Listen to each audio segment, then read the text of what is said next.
ഇതാണ് don't junction. Don't junction എന്ന് പറയുന്നത് പൂനെന്ന് ഒരു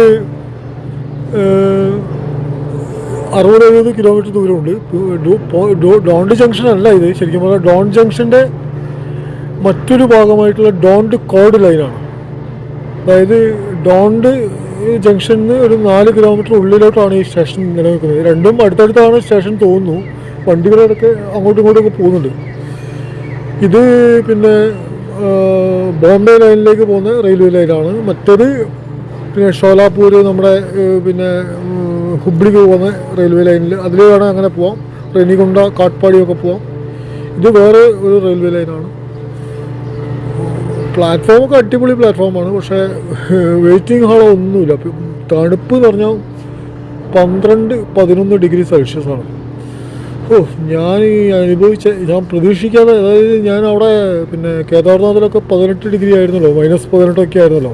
അപ്പോൾ ഞാൻ വിചാരിച്ചു അത്രയൊന്നും തണുപ്പ് ഇവിടെ ഉണ്ടാവില്ല എന്ന് വിചാരിച്ചിട്ടാണ് ഇങ്ങോട്ട് വന്നത്. പക്ഷെ പണി കിട്ടി, നല്ല പണി കിട്ടി, നല്ല തണുപ്പുണ്ട്. പിന്നെ ഇപ്പോൾ രാവിലെ ആയി വരുന്നതുകൊണ്ട് കുറച്ച് സമാധാനമുണ്ട്. കരിമ്പ് കൃഷിയാണെന്ന് തോന്നുന്നു കാണുന്നത് അവിടെ.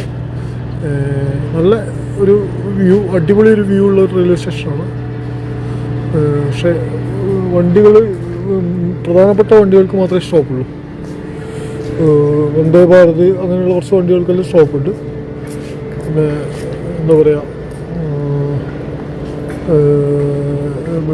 ഗോവയിൽ നിന്ന് വരുന്ന ഡൽഹി എക്സ്പ്രസ്സിന് ഞാൻ സായിനഗർ ഷിർദിയിലേക്കുള്ള ഷിർദി സായിബാബയുടെ വണ്ടിയിലാണ് ഞാൻ വന്നത്.